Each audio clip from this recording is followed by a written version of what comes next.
Bonjour à tous et bienvenue sur la chaîne Wrestling Love. On se retrouve aujourd'hui pour une toute nouvelle vidéo. Et c'est une vidéo, comme chaque semaine, résumé WWE de la semaine. Donc cette fois-ci, c'est la semaine du 21 au 27 décembre. Pardon, la dernière vidéo résumé WWE de la semaine de l'année 2020. Et donc je vais, comme d'habitude, reviewer tous les shows qu'il y a eu chez WWE. Cette semaine, on commence donc par Monday Night Raw. Je vais surtout parler des matchs, dans la plupart des shows, j'ai pas été très impliqué cette semaine dans WWE.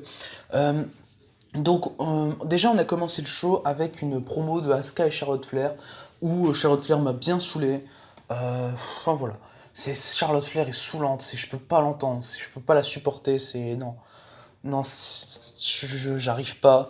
Et on débouche, t'as des arrivées de Nia Jax et Shayna Baszler, t'as une arrivée de Mandy Rose et Dana Brooke qui vont un peu aller pour les championnats tag féminines d'Asuka et Charlotte Flair. Tu débouches sur un match Nia Jax et Shayna Baszler contre Dana Brooke et Mandy Rose. J'ai pas aimé ça.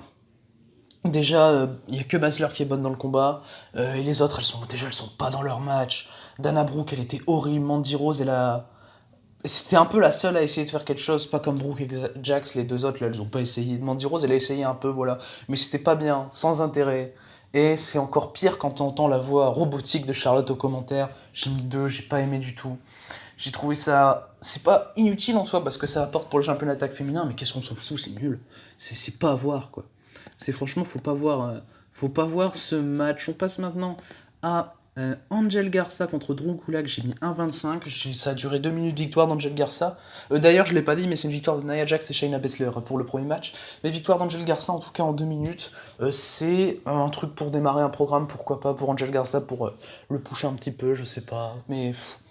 Concrètement, pourquoi leur donner 2 minutes et donner 13 minutes à Nia Jax et Baszler contre Brooke et Rose, quoi. 2 minutes d'Angel Garza et Drew Gulak, les mecs sont bons, mais 2 minutes, c'est naze, quoi. Je mets 1,25 parce que t'as rien dans le match, c'est vide. Voilà. Mais y a rien à dire en soi sur le match. On passe ensuite à T-Bar contre Ricochet. T-Bar était accompagné par Mace, Mustafa Ali, Reckoning et Slapjack, les 4 autres membres de Retribution. Victoire de T-Bar en 3 minutes, encore une défaite pour Ricochet. Ça m'a saoulé de voir Ricochet encore perdre. J'ai mis 2,5 parce que je trouve que l'action est très cool entre Ricochet et Dominik Dijakovic, ça ne me surprend pas. Mais en soi, ça ne dure que 3 minutes et j'arrive à 2,5 quand même parce que l'action est très cool. Je suis très déçu de voir Ricochet perdre encore. Ricochet, il ne fait que perdre. Ta Rétribution, ils veulent absolument Ricochet dans leur clan. Sinon, Rétribution veut faire subir le pire à Ricochet. Et voilà. Et cette storyline continue et techniquement, qu'est-ce qu'on s'en fout quoi. Qu'est-ce qu'on s'en fout. On passe ensuite à Bobby Lashley MVP contre Jeff Hardy et Riddle. J'ai mis 3 pour moi. C'est le deuxième meilleur match du show. Ça va corps. L'action dans le ring est cool, bons échanges entre Lashley et Riddle. J'espère de tout cœur qu'on va voir Lashley contre Riddle pour le titre US. J'ai hâte d'être à ce match d'ailleurs. Mais en soi, ouais, ça m'aurait pu être bien de voir Lashley contre Riddle, mais j'espère qu'ils vont donner ça au Royal Rumble et pas tout de suite en weekly, faut pas se précipiter. Ça risque d'être un très bon match. Déjà, les premières confrontations sont très cool à voir. Sans grande surprise, c'est Hardy qui prend la soumission par Bobby Lashley, le Hurtlock, voilà. Logique et rien à dire de plus, quoi. C'est 12 minutes de bon catch, c'est 3 étoiles pour moi, mais ça va pas plus loin. Parce que la fin, elle est un peu comme tous les matchs du Hurt Business, en fait, elle est random. Les fins de match de Hurt Business, c'est toujours random, c'est assez saoulant d'ailleurs. C'est spot random, c'est assez saoulant à voir en tout cas. On passe ensuite à Elias et Jackson Ryker qui sont sur le ring, voilà, Elias qui présente Jackson Ryker qui va combattre ce soir. Ta grande métallique qui arrive et qui se fait squasher en 1 minute par Jackson Ryker. J'ai trouvé ça inutile. C'est bien pour Jackson Ryker, il est présenté avec un peu de crédibilité, j'ai mis 0,25 parce qu'en soi dans l'action il n'y a rien. Il y a un bon petit move avec les cordes de la part de Grande Métallique, mais victoire de Jackson Ryker sur sa sit-out. Choke bombe en 1 minute, enfin voilà. C'est absolument pas bien. On passe maintenant à Asuka et Charlotte Flair qui étaient en action contre Lacey Evans et Peyton Royce. Ça a duré 8 minutes, victoire des championnes par équipe. Asuka et Charlotte Flair qui ne défendaient pas les titres, on le rappelle. Sachant que avant le match, il y a un peu Peyton Royce qui a, comment dire, c'est pas provoqué Lacey Evans, techniquement elle a dit que c'est elle qui a challengé Charlotte Flair, c'est pas Lacey Evans, enfin, voilà, on s'en fout. Mais Asuka et Charlotte Flair battent Lacey Evans et Peyton Royce. Voilà, c'est vraiment, comment dire, c'est le genre de match, je peux pas accrocher en fait. Déjà le match, c'est trop de Charlotte Flair pour moi dans le show clairement. Et même si j'avais déjà détesté l'opener, elle a fait une bonne Fisherman suplex et c'est tout Charlotte Flair quoi. Ses chops ils ont impactless. Je pense que même Shikara chez All Japan il a des meilleurs chops ça pour dire. Mais Pauvre Peyton Royce, quoi. J'aime bien Peyton Royce et les pins par la reine du plastique, quoi. C'est assez chiant. Mais l'in-ring est pas bien. On n'a pas beaucoup vu Asuka en plus, donc c'est chaud. Et le finish, en plus, t'as le figure eight que Charlotte sait même pas faire correctement. Enfin voilà. Pendant le match, t'as le figure eight que Charlotte sait pas faire correctement. J'ai mis 1,75. Je trouve que ça va pas en fait. C'est meilleur que le match qu'a eu Charlotte à TLC en tag. Mais enfin, c'était pas bien, quoi. C'est clairement pas un bon match que je ne conseille absolument pas de voir. C'était trop long en plus, 8 minutes de Charlotte Flair. C'était beaucoup trop. Et on passe, puisque d'ailleurs pendant le show, t'as eu un Miz TV où ça s'est fini, on va s'affronter dans un six-man street fight, où t'as le Miz qui a d'ailleurs réclamé sa mallette Money in the Bank. Le Miz, il a dit qu'il voulait récupérer sa mallette Money in the Bank puisque c'était Morrison qui avait caché et pas le Miz. Enfin voilà, c'est que le Miz a le droit de cash in, le Morrison il est content, ils sont drôles les mecs. Au micro c'est très cool, en plus t'avais Styles qui était là, Homos il est super. Enfin bref, voilà, t'as eu un Miz TV pendant le show qui a débouché sur ce six-man Street Fight. Franchement le match est bon, j'ai mis 3,25, c'est le meilleur match du show, ça dure 18 minutes, c'est beaucoup trop long par contre, ça c'est assez décevant que ce soit un match beaucoup trop long en tout cas. Le match est bon, mais je veux dire, j'ai juste même pas aimé le concept, quoi, avec les arbres de Noël, les cadeaux, c'était vraiment pas pour moi. Le Miz et Morrison, ils sont toujours montrés comme des idiots, et ça, je peux pas supporter. T'as eu des bons spots avec Keith Lee, mais c'est tout, quoi. Le selling de McIntyre, il est encore une fois inconsistant, même si ça reste le meilleur match du show, pour moi, c'est vraiment pas bien, c'est... Y a... Y a rien qui change le fait que j'aime pas le booking du Miz et de Morrison. Il n'y a rien qui change le fait que le concept du match, en soi, pour moi, il est naze. Le concept du match, c'est quelque chose que j'ai pas aimé. Et ça aide absolument pas à mettre une meilleure note. En tout cas, j'ai mis 3,25. Pour moi, c'est le meilleur match du show. C'est les deux trucs pour moi qu'il y a à voir, en fait, c'est le Miz TV au début enfin, en milieu de show. Et puis le main event, le Street Fight, même si le Street Fight n'est pas en soi pas ouf non plus, quoi. Mais en tout cas, c'était un Raw très très moyen. J'ai pas aimé Raw cette semaine. Même si je suis pas le plus grand fan de WWE, mais ça va, d'habitude c'est pas dégueulasse, mais là j'ai vraiment pas aimé en tout cas. On passe maintenant à WWE Main Event, comme d'habitude ça va être assez rapide sur la chose. Et cette semaine il y a eu 2 matchs donc à Main Event. D'habitude les dernières semaines c'était plus un segment, un match ou un match, un segment, enfin voilà, là il y a eu 2 matchs. T'as eu pour commencer Nikki Cross contre Reckoning, ça a duré 5 minutes. Et c'était vraiment pas bien. Vraiment, c'était du Nikki Cross contre une membre de Rétribution, quoi, c'est tout. J'ai mis 1,75, victoire de Reckoning. Heureusement que Reckoning gagne, même si on s'en fout de Reckoning. Techniquement, Mia j'aime bien, ça va. Techniquement, c'est une random, c'est pas les couilles, Mia mais ça va, j'aime bien. Elle fait du bon taf dans un ring. Mais les trucs avec Rétribution, je peux pas supporter. Reckoning, j'aime pas du tout. Enfin bref, Nikki Cross est nul.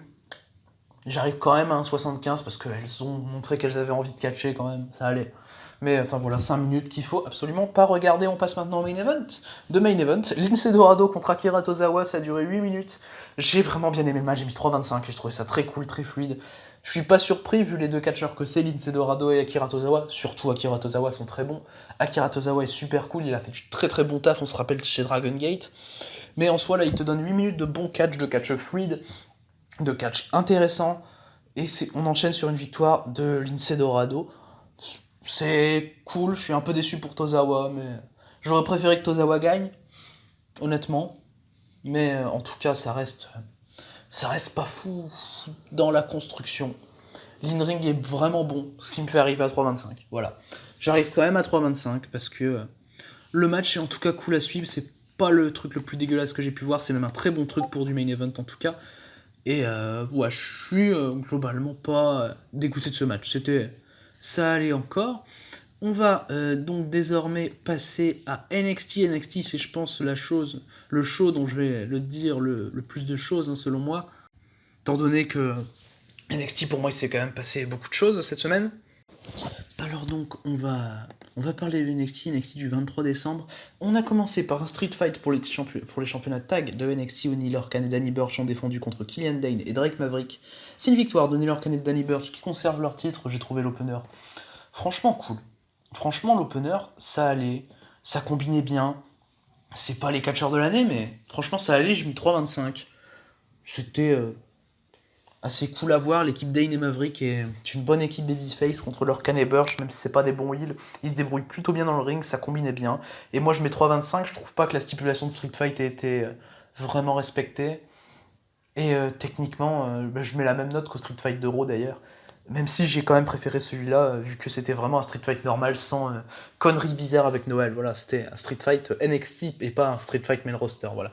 Mais donc voilà, sans grande importance. On passe ensuite au début d'un segment avec Johnny Gargano. Il y aura 3 petites vignettes de Johnny Gargano. Et ils font les décorations de Noël, ils jouent du piano. Il y a Candice LeRae, Indy Hartwell et Austin Theory qui veulent ouvrir leur cadeau.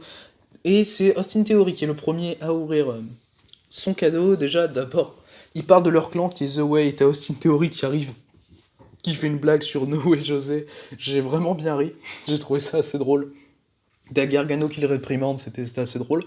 Et Theory il ouvre son cadeau et c'est une boîte de protéines de Johnny Gargano. Voilà. Et Johnny Gargano il lui dit avec ça tu vas devenir Austin Takeover en peu de temps. Parce que en référence à Johnny Gargano qui est Johnny Takeover. En tout cas c'était bien drôle cette première petite vignette. Ensuite, on a Tyler Rust qui est interviewé en coulisses avec. Il est avec Malcolm Bivens. Et Malcolm Bivens, il dit que Tyler Rust, il a eu un des meilleurs débuts de l'histoire de NXT car personne n'a fait ça à Ciampa. On rappelle, Rust, il avait tenu 8 minutes Tommaso Ciampa dans le ring quand même, pour ses débuts à NXT. Et il veut prouver que Rust n'est pas un rookie, mais qu'il est bien plus que ça. On passe maintenant au deuxième match de la soirée, Jake Atlas contre Isaiah Swerve Scott. J'ai mis 2,75, c'est bien mieux que leur premier match qu'ils avaient eu. C'était une victoire de Jake Atlas et cette fois-ci c'est Isaiah Swerve Scott qui remporte le match. J'avais mis 1,75 au premier, cette fois-ci 2,75. J'étais vraiment bien dans l'action. J'ai trouvé ça assez cool. C'est très fluide. J'adore les deux mecs, Jake Atlas j'adore également. C'est vraiment un truc que j'ai adoré, ça dure que 7 minutes, mais c'était vraiment un bon match. En tout cas j'ai bien kiffé l'action, sans aimer à fond non plus, mais c'était en tout cas très cool. On passe ensuite à Timothy Thatcher qui est en coulisses et qui veut vraiment affronter Ciampa. Cette fois-ci, il challenge Leon Ruff pour ce soir, mais que si Ciampa est un homme, il viendra stopper ce que Thatcher va faire à Leon Ruff dans la soirée. Oh, c'est cool. Franchement, Thatcher fait des bonnes promos, bon heal. J'ai hâte d'avoir le deuxième Thatcher contre Ciampa. En tout cas, c'est quelque chose que j'ai complètement envie de voir. Et la promo et la delivery est très cool en tout cas. On passe maintenant à Rhea Ripley contre Dakota Kai. C'est le troisième match de la soirée. C'était très cool. Vraiment très très bon. J'ai mis 3,5. J'ai vraiment adoré le match. Bons enchaînements. Rhea Ripley, Dakota Kai. On sent qu'elles ont beaucoup d'alchimie ensemble. Elles font vraiment du bon taf. C'est un excellent match de catch. Pour moi, c'est 3,5. Je vais pas plus loin parce que je sais pas, j'ai pas senti une atmosphère vraiment qui me faisait aller à 4 par exemple, mais je comprends quelqu'un qui met 4 quoi. Parce que le match est très très bon, je mets 3,5, c'est clairement pour moi le meilleur match du show. Ça, il y a aucun doute, et c'est une victoire de Rhea Ripley avec son Riptide. Et après le match, t'as Raquel Gonzalez qui va dans le ring, qui se bat avec Rhea Ripley. T'as plein de sécurité qui arrivent pour les séparer. Ils y arrivent pas au début, après ils y arrivent, mais franchement c'était assez impressionnant le nombre de sécurité qu'il fallait, même si j'ai trouvé que la scène était un peu redondante. C'est ce qui s'était passé, je me rappelle, avec Braun Strowman et Tyson Fury l'année dernière. Enfin, voilà, c'est un peu pas nécessaire d'en faire autant quoi. Entre Raquel Gonzalez et Rhea Ripley, c'est pas nécessaire d'en faire autant, mais au moins on sait qu'elles vont avoir un nouveau match. On passe maintenant au deuxième segment des Garganos. Et c'est Indy Hartwell qui ouvre son cadeau, c'est une PS5 et il n'y a rien dans la boîte. Voilà, il n'y a rien dans la boîte, il n'y a pas la PS5, il y a juste la boîte.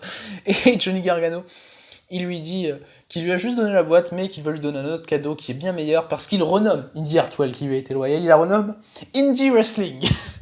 Référence à deux choses, référence à Johnny Wrestling, l'autre surnom de Johnny Gargano après Johnny Takeover, et catch indépendant, Indie Wrestling. Voilà.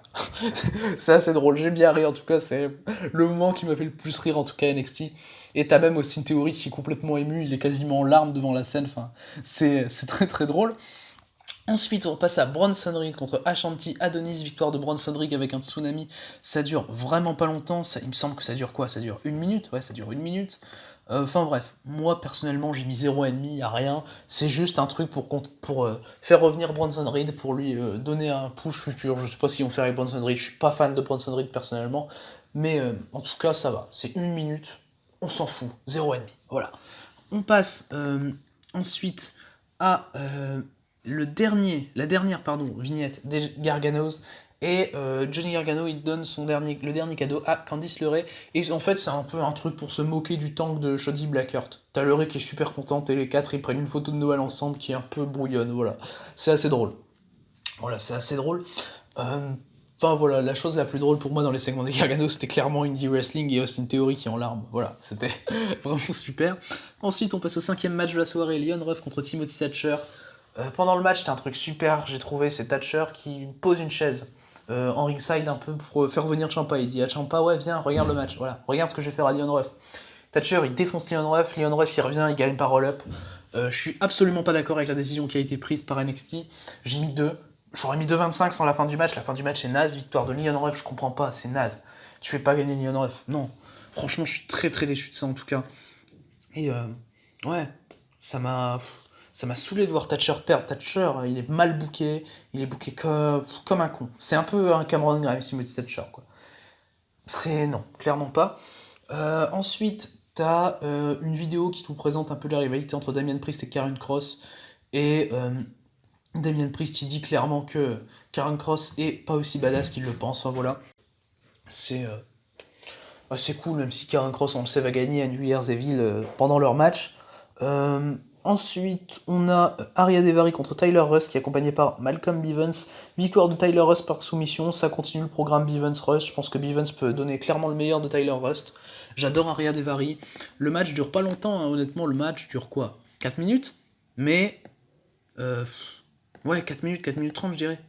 Mais je mets 3 parce que le storytelling est cool. Mais sinon, c'est RAS, gros RAS.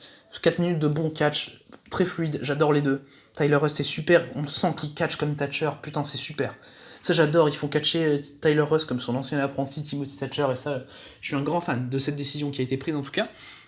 Enfin voilà, c'était un match très cool, j'ai mis 3. On passe maintenant à Leon Ruff qui se fait interviewer en coulisses sur sa victoire sur Timothy Thatcher, et il annonce que William Regal lui a donné un cadeau de Noël encore meilleur que sa victoire sur Thatcher, puisqu'il aura la semaine prochaine un rematch pour le titre nord-américain contre Johnny Gargano. Voilà, RAS, je m'en fous. J'espère que Kushida va prendre le titre à Gargano, mais Leon Ruff, faut pas qu'il prenne le titre, sinon ça va bien me saouler. Ensuite, donc on nous officialise le match, et t'as le main event, Adam Cole contre Velvet Dream. Adam Cole est accompagné par Roderick Strong, et pendant le match, t'as Pete Dunne qui arrive à l'extérieur du ring, qui attaque Roderick Strong, qui lui pète la gueule. Je trouve ça super, c'est callback à la trahison qu'il y a eu entre les deux. C'est super. J'ai adoré le fait que Pete Dunne attaque Roderick Strong, ça veut dire que Pete Dunne va entrer en rivalité avec Roderick Strong. Pourquoi pas ensuite Pete Dunne contre Adam Cole. Et enfin voilà, Pete Dunne, pourquoi pas champion NXT également, pourquoi pas battre Kyle O'Reilly pour le titre de NXT, ou Finn Balor, même si j'espère de tout cœur qu'O'Reilly battra Balor pour le titre de NXT bientôt. Mais enfin voilà, match est cool, je mets 3,25, l'overselling de Velvet Dream me dérange énormément, mais Adam Cole fait du bon taf, Adam Cole il scelle pas trop non plus, c'est assez chiant, c'est le gros problème d'Adam Cole, c'est son selling en tout cas. Victoire d'Adam Cole avec un last shot, RAS, logique. Voilà, on n'aurait pas pu avoir quelque chose d'autre quoi. Et moi je mets 3,25, mais ce qu'il faut voir à NXT pour moi, c'est globalement le main event, l'opener, qui était cool. Rhea Ripley contre Dakota Kai, ça faut voir. Rhea Ripley contre Dakota, il faut vraiment voir. Et en soi, les segments avec les Gargano sont très cool aussi, il faut voir. Mais pour moi, ouais, vraiment, les deux choses qu'il faut vraiment voir, c'est le Rhea Ripley contre Dakota Kai et les segments avec les Gargano. Pour moi, c'est les deux choses qu'il faut vraiment voir. Après, t'as l'opener et le main event qui sont très cool, que je conseille bien. Mais du coup, on ne va pas passer NXT UK, puisqu'il n'y a pas eu d'NXT UK cette semaine, c'était un best-of de l'année, voilà, présenté par Andy Shepherd. Donc on va pas en parler, il s'est rien passé en fait. On va directement donc passer à 205 Live. 205 Live, donc on a eu 2 matchs. On a commencé par Chase Parker contre Samir Singh. Ça a duré 6 minutes. J'ai trouvé que franchement ça allait, c'était de la bonne action. Je suis bien rentré dans le match très rapidement, malgré le fait que j'aime pas Samir Singh. J'ai mis 3. Trop d'interventions de Sunil Singh, que la fin est naze. T'as Sunil Singh qui tente de se faire passer pour son frère pour catcher à sa place. Enfin, franchement, c'est naze, je peux pas. Mais le match, l'action est cool. Ils ont donné la victoire à Chase Parker, j'en suis très content, je mets 3. Et on passe maintenant au main event, puisqu'il n'y a rien de spécial à dire sur l'opener en tout cas. Le main event, c'est Mansour contre Raúl Mendoza, j'ai mis 3,5, je trouve l'action très cool. Franchement, ça y va, ça dure 12 minutes. Les mecs perdent pas de temps, ils catchent très bien. Ils catchent très très bien en tout cas. Enfin bref, personnellement j'ai trouvé ça très cool. Mais en tout cas, le Mansour Mendoza, la seule chose qui me saoule, parce que c'était très fluide, des bonnes prises, du bon travail de la part des deux en tout cas, c'est que Mansour batte Mendoza, parce que Mendoza il est dans Delegado del Fantasma, je suis pas d'accord avec de le faire perdre contre l'autre overpushé de Mansour. Mais Mansour, il perd jamais, il me saoule, je peux pas le voir. Mais Raul Mendoza, en tout cas, très bon catcheur. Mansour aussi, c'est un très bon catcheur, ça y a pas de souci. Mais le résultat me saoule parce que je pense qu'il faut donner de la crédibilité à Legado del Fantasma. J'ai mis 3,5, j'ai trouvé ça très cool. En tout cas, on passe du coup au dernier show que je vais parler dans cette review. C'était SmackDown. Je ne vais parler que des matchs en tout cas, puisque en soi, il y a eu que des matchs. Enfin, il y a eu d'autres trucs, mais c'était pas vraiment intéressant en tout cas, clairement. On va commencer directement. Opener, Roman Reigns contre Kevin Owens dans un Steel Cage match, pardon. Pour le titre universel, ça a duré 25 minutes. J'ai trouvé ça bien moins bon que leur match de TLC, j'ai mis 3,25. Je trouve que le match est average, cool, sans plus. J'étais dans l'action, sans plus. La fin est naze. Intervention de Jey Uso qui menotte Kevin Owens à la cage, et Roman Reigns il sort tranquillement en marchant, il y a rien, c'est...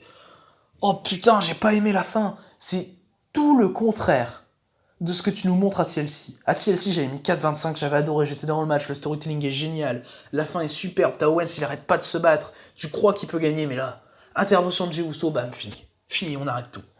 Donc la rivalité s'arrête comme ça. J'espère pas en tout cas, parce que vraiment, la fin est naze. J'ai mis 3,25 parce que le combat est bon, il n'y a pas trop de spam de finisher comme ce qu'a l'habitude de faire Roman Reigns. Mais enfin voilà, 25 minutes, pour moi déjà c'était trop long. En tout cas, c'est un match que j'ai clairement pas aimé pour ma part. On passe maintenant, donc déjà je vais parler un peu de la promo vite fait. T'as une promo Asuka et Charlotte Flair qui arrivent sur le ring, qui disent qu'elles vont défendre, qu'elles sont contentes, voilà. T'as Bayley qui arrive. Et Bayley, elle leur dit ouais, moi je sors d'un règne de plus d'un an de championne de SmackDown. Du coup, t'as Sasha Banks qui se ramène, qui dit que c'est elle la championne de SmackDown. Enfin voilà, à la fin, t'as Carmella qui se ramène, Bianca Belair qui se ramène, tout le monde se trash talk et on passe au match qui dure 17 minutes et que j'ai trouvé absolument pas bien. Non, j'ai mis 2,5. L'action est moyenne. Techniquement, il y avait que Asuka, Bayley et Bianca Belair qui tenaient la route, c'est ce que je m'attendais. Sasha Banks, c'était pas fluide. Carmella, on la voit pas trop, heureusement. Charlotte Flair était pas fluide. Carmella n'a même pas été la pire de ce match. Pour moi, c'était Sasha Banks la pire de ce match, je pense. Même si j'ai plus gueulé sur Charlotte Flair. Oh, franchement, non, Charlotte Flair était la pire de ce match quand même. Mais en tout cas, franchement, Bianca Belair et Bayley ont eu de très bons échanges, c'était bien cool. La première équipe à se faire éliminer, c'est Bayley et Carmella. C'est Bayley qui prend le pin par Sasha Banks sur un frog splash. Voilà, frog splash. Pourquoi Sasha Banks bat Bayley avec un frog splash, à part pour décrédibiliser Bayley, je ne sais pas, j'adore Bayley en tout cas. Je suis très déçu qu'elle se fasse éliminer comme ça. Et donc Bianca Belair et Sasha Banks sont la dernière équipe survivante. Et est-ce qu'on s'attendait vraiment à autre chose qu'à une conservation des titres de la part d'Asuka et Charlotte Flair? Non. Victoire d'Asuka et Charlotte Flair. Enfin, je m'en fous. C'est décevant. Le match, pour moi, c'est 2,5. Je m'attendais pas à un gros match non plus. Mais Asuka, elle est tellement au-dessus de Charlotte Flair, c'est dingue. Je veux dire, Asuka et Bianca Belair aussi, il y a eu des bons échanges. Asuka et Bianca Belair, c'était bien cool de les voir dans le ring. Surtout dans la fin du match. Mais en tout cas, voilà, je vais pas plus loin que 2,5 parce que bien sans plus. Moyen. C'est la définition d'average en fait ce match. On passe maintenant à Daniel Bryan contre Jey Uso. T'as Jey Uso qui attaque directement Daniel Bryan pendant son entrée. Voilà, Jey Uso lui pète la gueule. On commence le match. C'est bien, sans plus. Je mets 3. Daniel Bryan carry complètement. Il gagne avec son running knee au bout de 14 minutes de match. Mais c'est RAS. J'espère de tout cœur qu'on aura Daniel Bryan contre Roman Reigns. Enfin voilà. Pour le titre universel, ça peut être une très très bonne affiche. C'est une affiche qui m'a épeuré énormément. Mais, sans plus quoi. 3. J'ai été gentil, je pense, en mettant 3 même. Il n'y a rien de spécial à voir. Et d'ailleurs, Daniel Bryan, pendant le show, il veut gagner le Royal Rumble. Il dit clairement qu'il veut gagner le Royal Rumble match. Il annonce limite sa candidature. Peut-être pour aller défier Roman Reigns à WrestleMania, on sait jamais, ça pourrait être très cool. Mais du coup, voilà, 14 minutes qui sont pour moi pas à voir, j'ai mis 3. On passe maintenant au main event, Big E contre Sami Zayn, Lumberjack match pour le titre intercontinental. Ça a duré 12 minutes, pour moi déjà c'est trop court pour faire un changement de titre, donc comme vous l'aurez compris, victoire de Big E avec son big ending. Donc c'est le match le plus court du show, et t'es censé avoir le moment de Big E qui gagne enfin le titre intercontinental. Enfin, il a déjà gagné, mais enfin... En tout cas, je suis content pour Big E. Je suis triste pour Sami Zayn parce que Sami Zayn il est booké comme une merde et en plus il perd le titre là, mais bon, tant pis quoi. Enfin voilà. C'est... Le match est cool, je mets 3,25 parce que l'action est très bonne, mais le match est trop court selon moi pour avoir un changement de titre. Tu donnes 25 putains de minutes à Reigns contre Owens, tu lui donnes 12 minutes à ça, c'est assez triste pour moi. En tout cas, c'est ce qui conclut le show, beau moment pour Biggie, très cool. Très belle manière de terminer le dernier SmackDown de l'année pour moi, le beau moment pour Biggie. Mais le match aurait pu être bien meilleur. La stipulation, j'ai eu du mal avec le Lumberjack match où les Lumberjacks ils se battent et tout, c'est chiant. Enfin bref. Voilà, en tout cas, c'est ce qui conclut un SmackDown. Vraiment, j'ai eu du mal avec SmackDown. C'était moyen. Tout le monde a adoré SmackDown, j'ai l'impression, mais j'ai trouvé ça moyen.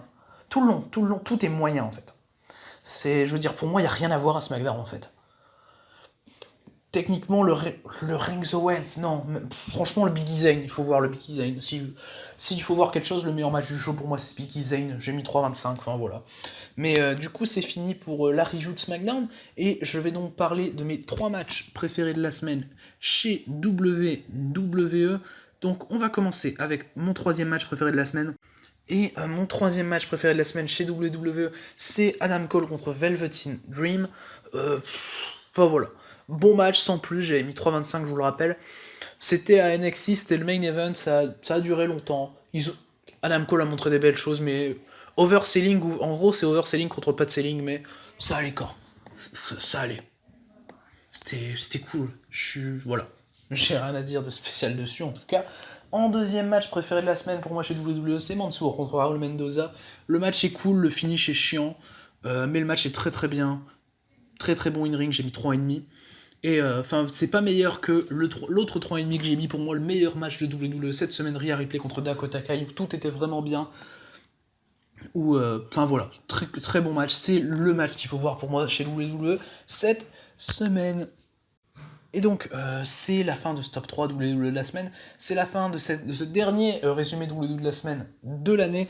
En tout cas, d'ici les prochaines vidéos, personnellement, je vous dis à la prochaine.